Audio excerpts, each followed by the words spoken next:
Hey, super awesome listeners. Welcome back to What Are You Listening To? This week, it's part 2 of Jenn's conversation with Shafeek. We'll join the show already in progress with Jenn's first pick. I love that. I love that. Oh, well, for my first pick, we're going to transition backwards, Mo. We're going to go right back to Elizabethtown, which was funny. It was when I first saw that My Father's Gun was your song, I'm like, if this were anybody else, I would think they were an Elton John fan. But I kind of think because Mo is my soundtrack guy, that he's going to be with me on this. And I think this is about Elizabethtown. So I'm super glad that I was right in that prediction, because I got to pick one of my favorite songs from that soundtrack. And again, if you haven't listened, of course, Cameron Crowe's brilliant when it comes to soundtracks, but this one really delivers, and it delivers some songs that maybe you're not familiar with. And one of them is a favorite of mine by Ryan Adams called Come Pick Me Up. I have this very strange relationship with Ryan Adams. I know the world does now too, but is that like he's been like in my life for the last 20 years, but like I've never owned a Ryan Adams record. So my wife Julie, I mentioned earlier, biggest Elizabethtown fan of all time. When I told her I was doing this podcast, I was like, the host is like also put the Ryan Adams song from Elizabethtown on here. She was like, oh, she's a secret Elizabethtown fan, and I was just like, yeah, probably. But when listening to it, I was like, this song was in my life before Elizabethtown. This song was in my life. Ryan Adams was in my life for years, but I've never actually deliberately listened to Ryan Adams. I was living in New York City, billboards of the artwork for Gold, for everywhere, like Heartbreaker. I was on tour with my friends, I'm the Avalanche, back in 2005. And this album was just on repeat. And so like, I know these songs, and like, he was ubiquitous for so long, but like I, for the longest time, just like never put two and two together that Ryan Adams, Pitchfork Zone, everyone's favorite, cigarette smoking, heartbreaker, so to speak, was the name of the person whose songs were just on constant rotation on all of my cool kid friends, like mixtapes and whatever they'd put on when they'd put their iPod shuffle on or whatever from Dating Myself or, any of that stuff on the road in the van, So yeah, even though I should have known that was an old school, I truly like, in my head, like any New York set romantic comedy probably had a Ryan Adams song, right? Like, I don't know. So yeah, go on. Yeah. So tell me about your relationship with Ryan and this album, because I know this album is so important to a lot of people. Yeah, it really is. I mean, and when I say the album is important, Heartbreaker is a separate story, but the album that's important for this conversation, I think, is the Elizabethtown album. Yeah. And yeah, this one, and he does, figure prominently. I think this just popped into my head too when I think of him in soundtracks. Answering Bell is on the Bridesmaids soundtrack. I'm like, that's another Ryan Adams classic that appears. But I've listened to Ryan Adams for a long time. I'm actually a huge Whiskeytown fan. Whiskeytown was his band before he went solo, and they have an album called Stranger's Almanac that's one of my favorite all-time albums.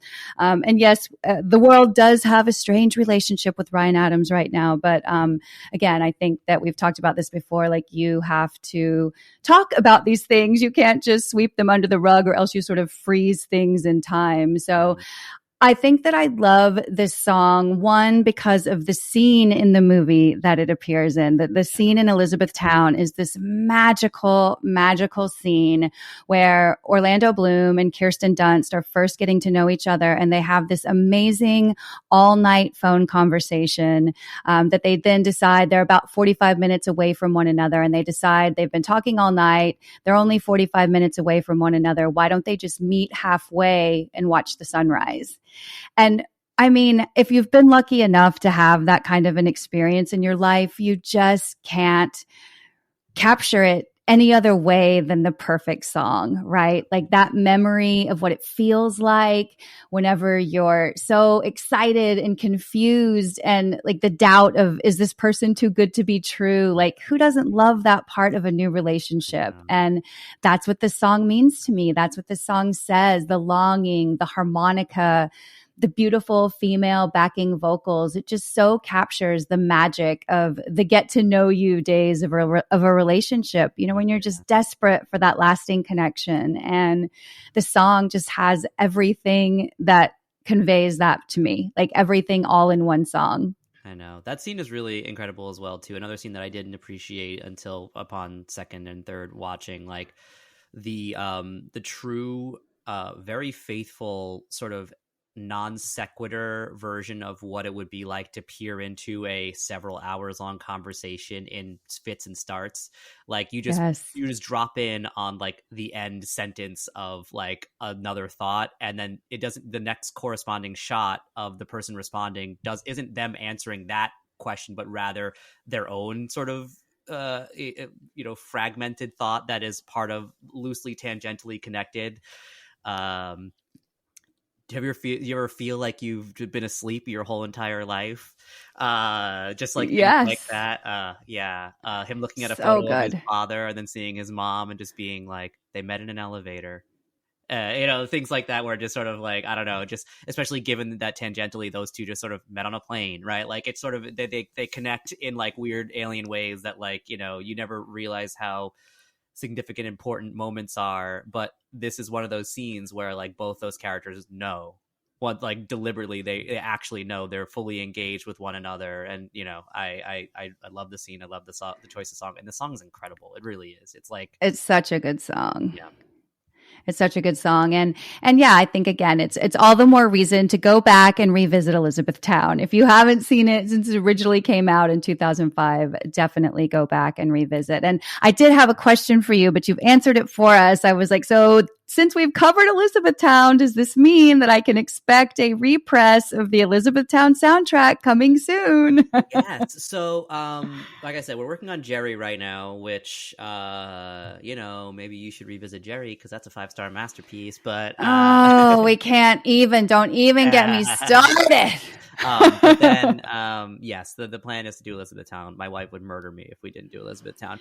But the thing about these reissues that's been fascinating, and I can't really speak too far out of turn because there's a little bit of stuff behind the scenes that is sort of always developing, but like the peek under the curtain has been really fascinating. So like you got the Say Anything record, and in the process and the discovery of that album, Cameron put together his dream playlist of what the expanded version of that soundtrack would be, featuring all the songs that were in the film but not on the previous release. And then they were also like, oh, we found this, and it was a cassette tape that had Nancy Wilson from Heart, his wife, ex-wife, and then ex-wife, teaching the actress Lily Taylor how to play the Joe Lies songs. Yes, and it's basically was just like a 10-minute cassette tape that she recorded and sent to teach her how to play the guitar. And we included that on the album, and that was just like one of those like, what? So for Jerry, it's amazing. Yeah. Amazing. I cannot wait. It's incredible. It's incredible. So for Jerry, the weird thing that I learned on that one is that Amy Mann, the song Wise Up, which would later be most famously popularized for being in Magnolia, right, was actually written previously, and it was for Jerry Maguire, and it was part of Amy Mann was supposed to write the soundtrack to Jerry Maguire.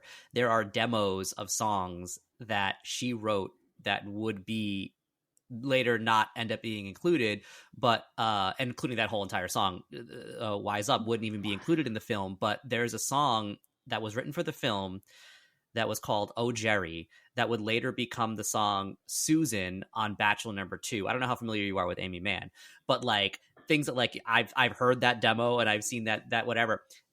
With Elizabethtown, it's been implied to me that Ryan Adams had written a bunch of songs because he was supposed to write the soundtrack to Elizabeth. It was like another one of those situations. So there's like a bunch of stuff like that where I'm like, I can't wait to crack open the hood on that one because like there's so much about this movie and its production that I want to know everything about. And we haven't quite gotten there yet, but I've seen initially that like there was supposed to be a whole bunch of like a whole other albums worth of music that probably just didn't end up being created, like that fictional Amy Mann Jerry Maguire soundtrack that doesn't exist, though it does exist, and it did sort of become Magnolia in a way, which is probably very fascinating in that era of music, right? Also for sure. Tom Cruise. Yeah, but when I think of Amy Mann and her music, I immediately think of Paul Thomas Anderson, right? I think of him using her, not Cameron Crowe. But, Cameron Crowe is so good I feel like he's a guy, like us that has always loved music. If you saw Almost Famous, you know that about him. But yeah, I think that he references old songs that are important to him, but he also keeps a pulse on new artists, especially singer-songwriter type artists that he also often gives a voice to in his films. So I love that about him, and I cannot wait. I'm going to have you back, Mo, whenever you get everything reissued, because we'll have to. I could do many episodes alone on just Cameron Crowe movies, but I'll be so excited to see like what you dig up and what is sort of extra bonus footage that comes out of this endeavor, because there's so much good stuff. I know that I don't know where it is or if that's something that's going to be re-released, but I can remember, again, I had the privilege of working on the film at DreamWorks, and they had a Stillwater album rolling around the studio for a while that I still wish I would have stolen out of the marketing meeting back in the day. What I wouldn't give for that Stillwater album cover. Right. But stuff like that, I just think that there's got to be so much of that hasn't even been explored yet. That's just untapped and in Cameron Crowe's brain or vault or whatever. And even, with Say Anything, the popularizing the, In Your Eyes. I know that wasn't the original song that was to play there. And everybody's heard the stories about how John Cusack like fought and fought and fought. He hated it. I think he wanted like a Fishbone song or something cooler. Yeah. And then ends up with the magic that is in Your Eyes, and that whole scene. So it sealed his place in the rom-com Hall of Fame, right? For sure. Before we close the book entirely on Elizabethtown, yes, to answer your question, he does have he has a very vast archive of all of his stuff, including the murder bike from this film. I've been told that like that thing is still just sitting in storage. Yes, because people are sort of like, oh, Cameron, get rid of that, and he's like, I can't, the memories. But when we did tell Cameron how big of a fan my wife was of Elizabethtown, he unprompted sent her a signed Japanese one sheet from Elizabethtown with a note dedicated to her, literally saying like, Julie, thank you for being basically one of the world's only Elizabethtown fans. Thank you for liking this weird little movie I made, and it's the sweetest thing, and it's hanging in our living room. So the soundtrack are very important to us. Well, never invite me over, because then it'll be hanging in my living room because that I will just walk right out with.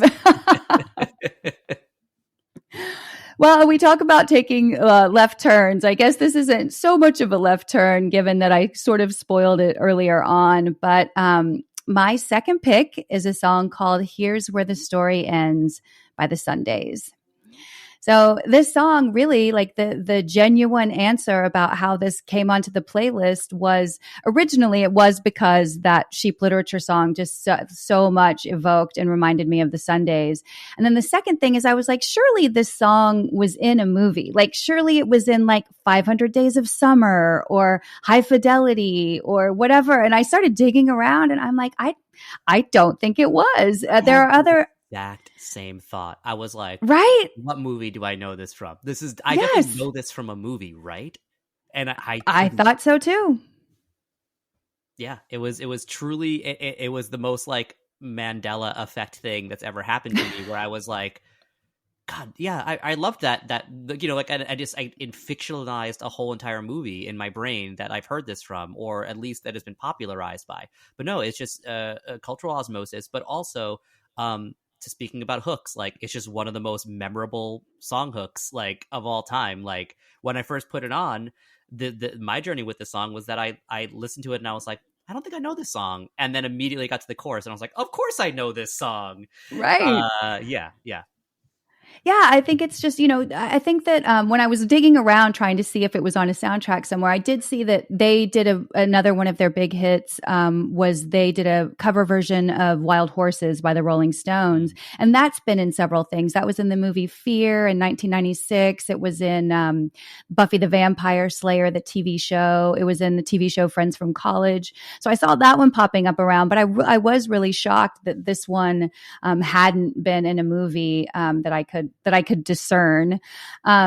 And then the other thing was like, again, this song came out in 1990. I was in high school when this song came out. And I recently just came back from a trip to Oklahoma City, which is where I was born. And on the way home from Oklahoma City, we also drove through Denton, Texas, which is up in North Texas where I went to college. And so it really like brought this song back because that was around the time when when this was coming out. And so it really did. It was serendipitous that the sheep literature song happened, and then this trip happened, and then the Sundays. Like, again, though, that's what I love about music and sort of the cyclical way it comes in and out of your life when you least expect it and when you needed it. I think that during the pandemic, the very beginning of the pandemic, I was listening to the Sundays a lot. Just the melancholy was hitting right, and I liked it. And then I kind of put it away. I was like, all right, I got to like pick it up. I got to get happy. Like, no, at the beginning, we didn't know we were going to be locked down for 2 years. But it was super. This song has, like I said, come in and out of my life at just the right time. It seems like every time I hear it. So I was grateful to you for the sheep literature because they're kind of like my new version of the Sundays. And I have so enjoyed like going down the rabbit hole with them. I think before we wrap up, even though this song wasn't a soundtrack song, can you offer any insight? Just because I check the Mondo shop site often to see what you guys have in the record store, because I'm always looking for that next soundtrack to round out my collection.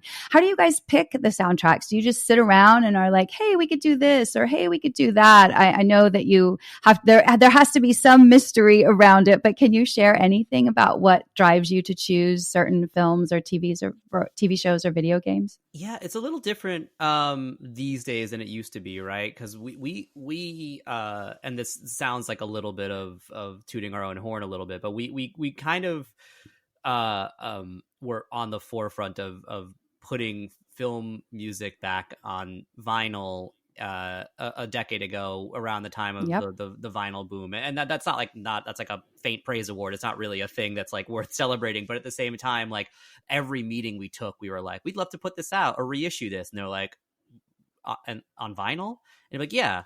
And, this was like us being like, yeah, we want to reissue the soundtrack to Jurassic Park on vinyl. And they're like, okay, good luck, kid. Like okay. And then like nowadays it'd be like, who in their right minds would ever say that that's not really like that's a no-brainer, right? Like it's the most popular soundtrack of all time, John Williams. But like you'd be surprised how much of that we hit along the way. And right behind me you see two very important soundtracks to me. This is not a visual medium, but I'm pointing to the soundtrack to Josie and the Pussycats, which I can go on for 10 hours if this was one of those kinds of podcasts. But then also the soundtrack to Mission Impossible, the 1996 Mission Impossible film, which was one of the first film scores I had ever became obsessed with. It's a Danny Elfman score, and so like those two, I kind of keep them up here because like they're both reminders of like projects that like when I first started at the company, I was like, I would always love to do those, and it just took forever to figure out how to do it because like the rights are always such a nightmare. And nowadays, things get brought to us, and which is really cool. Like, Disney comes to us and be like, hey, do you want to do Ant-Man, or do you want to do, this, or and then Warner Brothers has this and whatever. So like things get brought to us all the time, and it's really cool. And we still vet that. We watch things, we take them into consideration. We only have so much bandwidth to do things, but like things like this, like I'd say like 10 projects a year, we're going back to the well and being like, I've always really wanted to play in that. I've always wanted to work on that. There's only so much time in the day and so much time in the year that you can do it, but we really just sort of have a running list of our favorites. Like I've been working on, speaking of Paul Thomas Anderson, I've been working on we did Magnolia years and years ago. That was like a holy grail for me, and now we're getting Punch Drunk Love out later this year. And I literally have you guys done Boogie Nights? And I missed it. Not yet. Oh, we haven't come on. So that one. I guess we started with like the hey, we should. I don't know. Everyone thought of us as the score album people, but now we do both. So we could always go back and do it. But there was the original, like, sort of like, oh, we should do the scores only. So Magnolia started that, and then Punch Drunk, and then it's only been scores ever since, really. Got it. Pizza, but yeah, we should go back. I agree. I think that would be really cool. We've done artwork for it, and Paul likes us, so I think we can and should. But yeah, so I mean, it's a mix of like things that we're obsessed with and have always been obsessed with. I say we. It's my partner Spencer Hickman from the UK who started Death Waltz Records. We merged like 8 years ago, and he's a 50-year-old goth, British man who you grew up on Morrissey and the Smiths and horror movies, and I'm a kid who thought Josie and the Pussycats was the best movie ever. So we meet halfway in the middle, and we have a different taste, which is I guess what the secret sauce is. But the process is sort of a little sillier than you'd probably predict. We just kind of follow our bliss and follow our hearts, really, and it hasn't steered us wrong yet. Yeah.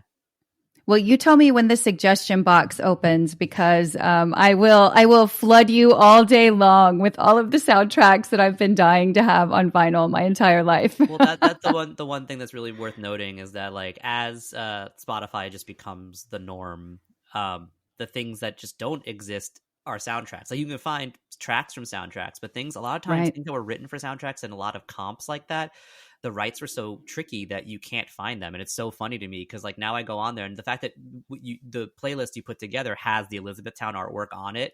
I bet though there's no complete Elizabethtown soundtrack on there, because I bet there's a bunch of things that just aren't even on Spotify and things like that. Even the Jerry Maguire soundtrack, there's songs that are just not on Spotify, and you can't put this together. And don't get started on songs that were written for movies, because those things just don't ever end up ending up on places. It's really fascinating. So yeah, that would be a fun episode to have as well. Songs that were supposed to go in certain movies and didn't, and were replaced by something else. There are lots of stories of those that I'm familiar with too. So that would be a fun episode to do. Look, I've already pre-booked you for 2 more episodes, Mo. How do you feel about that? I like it. I like talking to you. You're good. You're a good music conversationalist. I like that. There's not a lot of that in my life. So thank you. Well, and the ability to talk with someone specifically about soundtracks is such a huge gift for me, because I always joke that soundtracks are my love language. It's just the way that it's the way I discovered new artists when I was a kid. It sort of gave me the independence to pick my own music, right? Because you sort of grow up. My parents love music. We always had music on in the house. I can't remember a time in my life I didn't have a record player and was actively using it. That was one of the first things I learned as a kid, was how to gently pick up the needle from a record. And I have my grandparents' old record players console stereo in my house today. So it's always been a big part of my life, but soundtracks were sort of what gave me the autonomy to choose the music that I liked and not just what my parents were listening to. And it started with the Grease soundtrack. That was the first album that I bought. It was this beautiful double album that opened up, and I still have such great memories around that. And so soundtracks have always held a really special place in my heart. And so I love that I have the ability to talk about that genre of music specifically with you. So thank you so much, Mo, for sharing what you're listening to this week. I really do appreciate it. This was a great episode. Thank you. Thank you for having me. It's been an honor. Well, to learn more about Mondo and Death Waltz Records, you can visit the website at mondoshop.com. That's MONDOSHOP, or on Instagram at Mondo News, MONDONEWS. And you can also follow Mo's personal Instagram at Mo Shafeek. That's MOSHAFEEK.